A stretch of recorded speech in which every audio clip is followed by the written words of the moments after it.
biktima ng isang inuman sa Cebu City. Ang suntukan nasa pulpa sa video. Nasa frontline ng balitang yan, si John Aroa.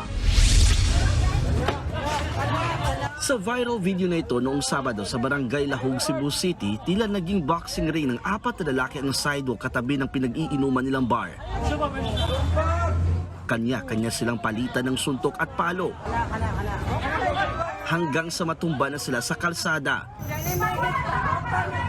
Sinubukan silang awatin ng ilang pang lalaki pero imbis na magpaawat, lalong nanggigil at nanuntok pa raw ang isa sa kanila. Natigil lang ang gulo ng mismong gwardiya ng bar ang namagitan. Ayon sa pulisya, nag-iinuman ng 4 na lalaki na mangyari ang gulo. Di pa malinaw ang pinagmulan ng away. Pinaghahanap pa mga sangkot at posible silang maharap sa reklamong alarm scandal. Nauwi rin sa pisikala ng inuman ng 2 grupo ng mga lalaking ito sa Talisay City. Bugbog sarado ang isang lalaki na nakaalitan niya mula sa kabilang grupo. Habang ang isang lalaking ito sinubukan pang humabol ng suntok pero inawat na siya ng mga kasamahan. Hindi rin malinaw kung ano ang pinagmulan ng gulong yan. Pinaghahanap na ng pulisya ang mga sangkot na posible ring kasuhan.